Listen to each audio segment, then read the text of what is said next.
What's up, guys? Welcome back to Newswave. So before we start, I wanted to do the live stream for Nintendo later today, but we've had kind of an issue, had a bit of a monkey wrench thrown into the situation.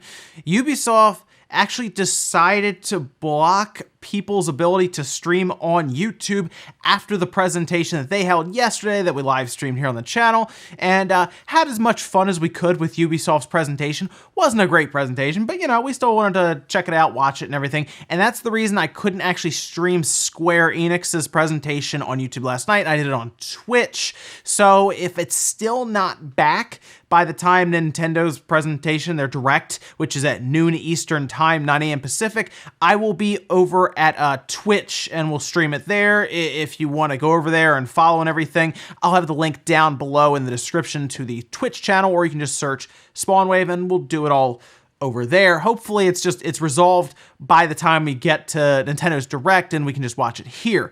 Now, as for today, we have a bunch of things we have to go over because Nintendo is actually going after a leaker now, which isn't necessarily new, I guess. Nintendo battles against leaks all the time. This one was a little different because it was a bit more straightforward with what they were gonna do. Limited Run Games actually had a pretty good conference as well, and well, Shenmue fans aren't very happy. We're gonna go over all of that today and why they're not happy. As always, guys, enjoy these videos, make sure to hit the like button and make sure you get subscribed so you can stay up to date with all of the E3 news going around. We're doing reviews and look backs on all of the different presentations as they happen, so if you miss one, you can get a quick summary of everything and my thoughts on it as well. Today, actually, we're going to start with Arcade 1UP because, yes, they are also at E3, and they had a pretty awesome announcement to make. Now, the announcement yesterday was about 2 new cabinets. You're actually seeing them here, and nope, you're not seeing things. Yes, that is a Turtles cabinet. Teenage Mutant Ninja Turtles will be coming out as an Arcade 1UP cabinet. Now, you've probably seen these because Sean has these in his background. He talks about them on the Spawncast all the time, but I think I'm going to make my first purchase for one of these. I think it's going to be the Teenage Mutant Ninja Turtles cabinet that has Teenage Mutant Ninja Turtles from 1989, and then Turtles in Time, which is one of my favorite Super Nintendo games and favorite games playing in the arcade when they had just the Turtles in general in the arcade. Yep, I am buying that. It looks great. It has 4 different joysticks on there with, 4 buttons set up for 4 players. Might get kind of cramped. It looks a little wider, actually, so maybe not as cramped as I'm imagining. They also have the Marvel Superheroes machine. That'll have Marvel Superheroes, X-Men, Children of the Atom, and The Punisher. Another good one there. Not too bad. These appear to be set to release, I guess, later on this year. And they have 2 different price points, with Turtles being $349.99, and then the Marvel Superheroes being $249. Yeah, Turtles a bit more expensive, but it's Turtles, so what can you do? Also, it looks like Microsoft's going to be moving on from doing backwards compatible updates for the Xbox One, as we are pretty much starting to transition officially in the next generation. This is them doing just that, as they will no longer be making any more original Xbox games backwards compatible. It seems like they're moving on from just 360 as well, but they did put out the final update, and it's a big one. You're seeing an image here. It's the image they provided. It might have been a little small, so we had to stretch it a bit, but you get the idea. You can see all the Splinter Cell games in there, by the way. The first one, Pandora's Tomorrow. They have Double Agent, Chaos Theory, which is my favorite one. Love that one. Unreal Championship 2, Indiana Jones, and then I also saw Sphinx in there. Why not throw Sphinx in there? But to see all of the different Splinter Cells is awesome. It's a bit of a consolation prize to what we had at Ubisoft, which was a cell phone game for Splinter Cell. So yeah, but Chaos Theory being there, and they also went back and enhanced several games, including the Banjo-Kazooie games that were already on Game Pass. So good stuff there. I'll be checking out Splinter Cell Chaos Theory on my Xbox One X. Also, while we didn't see any showcase of xCloud during the Microsoft event, several different places got to go and try it out. Ars Technica, for example, tried it, but they didn't have a way to really test latency outside of using a high-speed camera or a high frame rate camera, and they were able to count the frames and figure out the latency between pressing a button and something happening on screen. And they used a Galaxy S8, and they were able to record a latency of 67 milliseconds, which is actually very close to the 63 milliseconds that Digital Foundry is able to record just with regular Halo 5. So that tells me that xCloud is absolutely focused on low latency, and while I haven't tried it myself, I really can't give you an idea. It does sound like it's much better than the 130, 140 milliseconds that Digital Foundry measured before with Stadia from Google. But I'll let Digital Foundry see if they can come up with a good number, solid number, and let us know in their own testing environment, by the way, how good xCloud is when it comes to latency. And guys, some of the quick news out of the way, let's get into the bigger stuff. We're gonna start right away with Nintendo going after leakers. Well, one in particular, and this was an interesting scenario because they were leaking stuff. They even had a hashtag for it. I think it was like E3 leaks or something, but they were leaking stuff, and actually a lot of it was correct. They legitimately had a source that had some inside information on a lot of the stuff that was at E3. They were leaking everything that I saw about the Square presentation seemed to be correct, except for one leak that I think is happening later on today in the Direct. Has to do with possibly a certain collection. We'll see if that one comes true, but everything else seemed to come true during Square's presentation. So yeah, I got a lot of people thinking, and it looks like they may have got caught by Nintendo, as in Nintendo figured out who they were and sent them a letter to cease and desist, or hey, we'll be looking for you, right? We'll be bringing legal action. Seemed to be more or less a letter that was attempting to convince them to stop doing it, but it was pretty official apparently. So here's the deal. Here's the tweet that was actually put out there. I'm gonna go with the name Sabi, so we'll go Sabi. I have been given a cease and desist from a lawyer representing Nintendo. They have my full name and everything. This means I'm not allowed to post any private trade secrets from Nintendo Co. This does not mean I cannot post things from other companies, or this means does not mean I cannot post things from other companies, but not Nintendo. Now, that makes sense why they were able to share so much stuff about Square's presentation, and I did reach out to Sabi and talk a bit about it, and they were able to provide proof to me that they were indeed contacted. So this is correct. They really were contacted seemingly by Nintendo, or at least a law firm or lawyer or whatnot that represents them and is there to say, hey, maybe, you know, cut that out, or things might show up in the mail that you don't want, or you get phone calls, all of that stuff. So it's not odd necessarily for Nintendo to try to seek out leakers and quiet them down. A lot of times how they will do this is they will put out fake leaks in different spots and see what leaks out, and then they know who leaked it, whether it's employees or PR or other people in different fields. Marketing is always the biggest one. Marketing tends to get the most leaks because you have material that, oh, okay, Banjo's the Smash character. Well, I have this PR statement that has to go to marketing. Marketing gets it and they have to make the commercials or the trailers or all this stuff. Yeah, that's generally how this happens. Marketing tends to be where most of the leaks come from. So they'll feed them false leaks at times. I've heard all kinds of stories for that to happen. So I don't know where Sabi's source is from at all, but it wouldn't surprise me if they've been given information that that wasn't 100% correct, and maybe they were able to track it back and they got the information from there. Who knows? I mean, Nintendo ninjas are onto you. They'll find you, I guess. But yes, not a great idea, it seems, to be leaking a lot of Nintendo information if you have a good source. Very small amounts at set times just to keep them kind of thrown off. And honestly, it's not a bad idea to leak something incorrect at times to even throw them off. So maybe that's why, or maybe just, I don't know, again, bad leaks, bad sources, information that's misinformation on purpose. It's a whole thing out there for it. Being a leaker is probably not very fun. Next up, let's talk about Shenmue 3 and why everyone seems to be mad at them.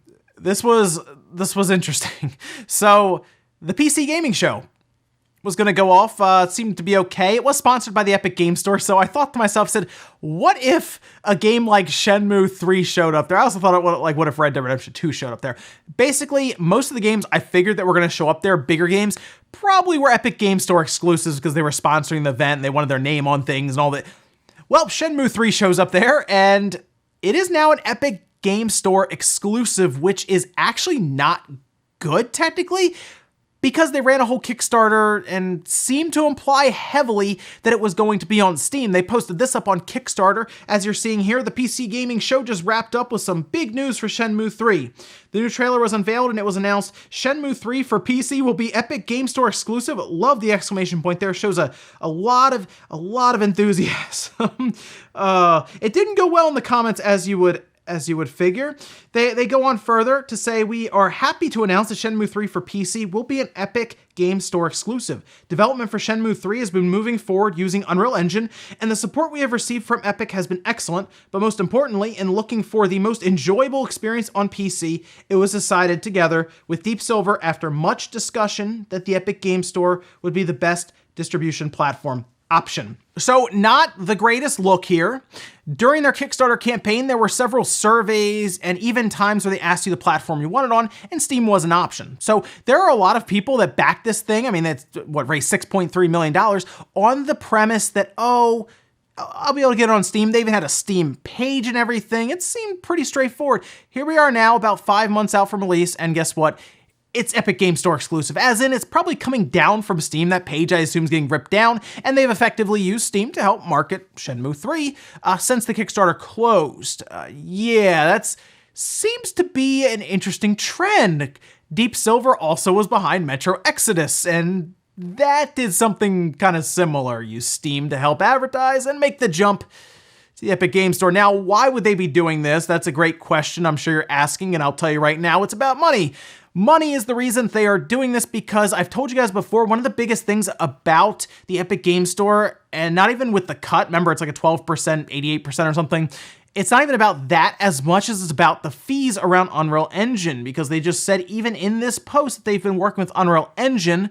Well, it's not the best to release it outside of the Epic Game Store, I will admit this, if you are looking to make a lot of money on your game that you think might be kind of niche. And that's essentially what Shenmue 3 is. If you look at it, it's not the best looking game, but it does fill an audience need, which is we want to see the end of this story. So they bring it over there because if you sell in the Unreal or the Epic Game Store with Unreal Engine, you don't pay fees on Unreal Engine. They waive that. And that can be kind of pricey. I don't think they expect to sell a ton of copies, but the backers made this happen. They were expecting a Steam release, and you've pulled the rug out from under them. So I get why they're mad, and I get why they would be asking for refunds and saying this isn't what I wanted. Now, I do think it will eventually go to Steam. It just might be months, even a year. And if you've been waiting that long and you probably put some money into this for a PC copy of it, it probably doesn't feel very good. And you know what? This case, I get the Epic Game Store outrage here. I really do. I think it's actually warranted at this point. And I think what they should be doing is if you chose Steam as a backer, they should provide you with a Steam key. And our last bit of news, Limited Run Games held an entire conference like last year where they showed a ton of games that they are making physical and releasing as a limited run. And that's what they do. And they're very good at it. A lot of the stuff they get in is pretty cool. They'll go for some smaller titles, smaller indie titles. And then recently they've been trying to get bigger ones. Just as an example, we just talked about Shenmue 3, but they are getting the collector's edition for that Epic Game Store exclusive. The way that's going to work, I think, is it just comes with a code. So okay, sure, I guess. Maybe on, I don't know, the PlayStation 4, I guess, has a disc and everything, but it seems to be a code for the Epic Game Store inside of it, but they showed a bunch of other stuff. One of the coolest things they showed was they're doing Turok and Turok 2 Seeds of Evil. They're doing those, seems to be just a double pack or 2 different carts. Very cool. They have a full list that you can kind of see really quickly here scrolling down of a ton of games. They're doing Blaster Master Zero on the Switch, Bad North on the Switch, a Tui collection on the 3DS, Atari Flashback Classics, even something like that. On the Vita, they're also doing, which was really cool.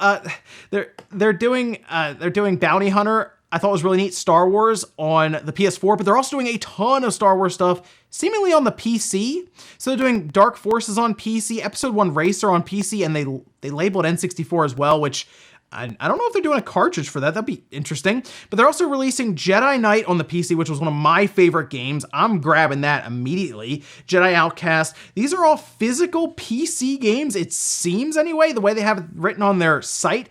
I'm not 100% sure because they have a full Star Wars collection that's coming out, and they seem to label them as PC games straight up and down the line here. So maybe there's a bunch of PC games, but I remember specifically getting Dark Forces 2 Jedi Knight, loving that game. I don't have it anymore because it was so old and it was left to my parents and torn up and everything, but I want to rebuy that game because I liked it so much. No, my computer does not have a disk drive anymore, but it is also on Steam, so maybe they give you a little Steam key or something. I don't know, but I love that game, and I'm actually going to buy that physically immediately as soon as it's available. Good luck though from Limited Run Games. You can check the link below if you want to look through their list and see what you want to get ready for. And we'll finish up with our comment of the day, as you're seeing here. This one's from Bonsai Croc, saying the only good thing about Bethesda's event was the Doom Eternal reveal. You're talking about the gameplay. We had seen gameplay before, but it was more about the gameplay. They also showed the multiplayer element, but this brought up an interesting thought around E3 time, and I'm curious what you guys thought who made it to the end of the video would think about this. Can you save an entire presentation or conference from one game, whether it's a reveal or a presentation through gameplay? Can one thing, an entire half-hour, hour-long presentation, save the entire event? That, I think, is a fair question. We've seen it before. Smash characters straight up have saved events, right? Like, that's a thing. Full reveals have been able to save an event. And I'm curious what you think about that. I think it can save an event in terms of excitement, but if you have to step back and look at the whole presentation from start to finish, I think you have to count everything and not just weigh everything on one reveal. But I also think it's very possible that people could just get excited for one thing and say, hey, you know what? Final Fantasy VII Remake was announced, way back in like 2015 or whatnot, and I liked that reveal so much. Yes, Sony's presentation was the best. I get that. Some people will say, or Metroid Prime 4, I love that logo so much. That was the best presentation. Yes, I think it's possible to have a favorite reveal that can then also boost up the entire event. But for the entire event to be better than another one that maybe had a bunch of solid reveals, I don't know about that. Well, ladies and gentlemen, that's gonna do it here for Newswave. If you enjoyed this video, guys, hit the like button, really helps out. If not, hit the dislike. Leave comments down below about everything we talked about, whether it's Nintendo going after leakers. What do you think about that? Do you think Nintendo has to pretty much silence leakers? Do you think, just let them do their thing and people will avoid the spoilers and stuff? I do think there is a bit of an obligation on Nintendo's end to seek out how information is getting outside of their walls, because there could be confidential information that could just straight up get out that's not even around games even, like there could be some leaks that are outside of just games at that point. And then what do you think about Shenmue 3? Do you think they need to be giving out Steam keys to those who back them rightfully? Or do you think, hey, you just gotta go to the Epic Game Store and get it? Thanks guys for watching, and I'll see you next time.